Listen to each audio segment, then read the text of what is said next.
don't think I've ever been part of a platform which is so eclectic. And I would like to thank the representatives of all the parties that have come here tonight to show their support for public education at the point of need in Tower Hamlets. And there can be no more important education than educating our children in Tower Hamlets about the beauty of the world, the fragile ecosystem that we have, and the importance of making children aware of the dangers of global warming. This campaign is not about myself as an individual, it is about privatisation, it's about homophobia, and most importantly, it's about trade union freedoms.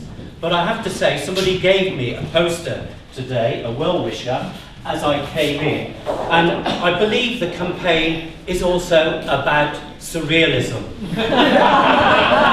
Because if you are an employee of Tower Hamlets Council, you are walking to a place of work which is festooned with messages like they really value equalities. And honestly, you have to have a sense of humour to work for the London Borough of Tower Hamlets.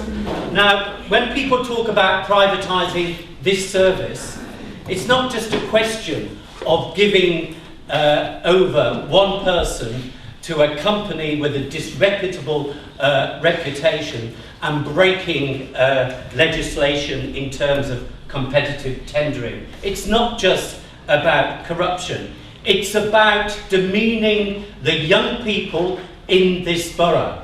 Because the Waste Education Project is not run by Phill Maxwell. The Waste Education Project has been going on for over 10 years in this borough, and it has been a partnership between children, teachers, head teachers, who are committed to protecting the environment in this borough. And I do not think that that investment in protecting the environment should be handed over as if it's a cheap commodity to a private company. This campaign is also about homophobia. And a number of people, when we first started the campaign, and this is the beginning of the campaign, said to me, "Are you sure it's about homophobia, Phil?" And I said, well, I've just got this feeling inside me that something has been going wrong over the past 10 years. And what I did is I spoke to other lesbian and gay people who work for Tower Hamlets, and I asked them for how they felt about working for Tower Hamlets as gay people.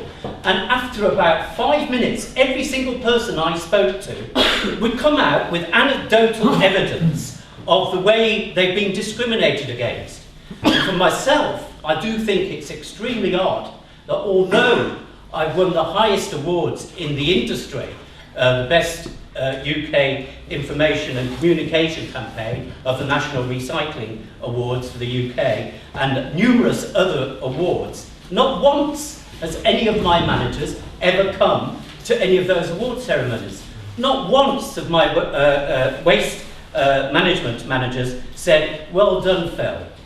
Not once, and I've been working in schools for 10 years, has my manager, or any of the numerous managers, or as it happens now, numerous consultants, some of whom earn £1,700 a day, come into school to see the work I do with young people. Now, for me, I am being treated differently. And when I compare that experience with the experience of my lesbian and gay colleagues in Tower Hamlets Council, I have no hesitation whatsoever in saying that there is an undercurrent of homophobia that exists in this borough, and it has to be challenged.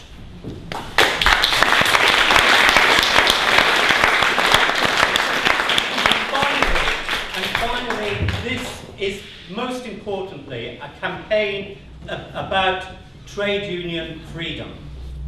My job, and I was elected to do it by my Unison branch, is to be the publicity officer for Tower Hamlets. And I edit the union magazine called Tower Power. And if I was to think every time somebody sends me an article, what are management going to think about this article and try and tone it down? That would be absolutely ridiculous, because it would be an infringement of our rights as trade unionists to express an independent view about what it's like to work and deliver services in this wonderful borough of Tower Hamlets. And it is critical that trade unionists have a very important role in the politics of Tower Hamlets, because politicians need to be criticised. They need to be told that the reality on the ground is one of desperation, or one of poverty, or one of whatever. And the people to do that are the trade unionists who are actually delivering the services. So it's very, very important that we are allowed to produce a magazine which expresses views about the importance of delivering services where they are particularly needed in the borough. So it is about the freedom of this trade union to express itself through its publication, through Tower Power, the publication I was elected to edit. And make no mistake about it, the reason why this is happening is because the Labour Council, and I don't know why they call themselves Labour councillors, do not like to be criticised. And I find it really amazing that many years ago I spent most of my time in rooms with people who described themselves as Labour councillors, and we were always fighting privatisation. And now it seems that what we need to do in order to get what they perceive as quality services is to privatise everything. Well, to privatise the waste education project is to privatise the young people in this borough and the contributions that they've made to this project. And it's not something that should be taken and handed over to the shareholders of Veolia. And I would thank everybody here today for their warm support for this Unison campaign. And even though for me personally this has been a very difficult time, it's not easy to be intimidated and bullied. It has also been a time where my eyes have been opened, because it's times like this where you realise who your friends are. And it's at times like this when you realise the importance of solidarity and the strength of trade unionists and ordinary people working together to protect public services. And I have every confidence that this campaign, from the start of this meeting tonight, is going to go from strength to strength. Thank you everybody for coming. This is the beginning of the struggle, and we're going to win. Yeah.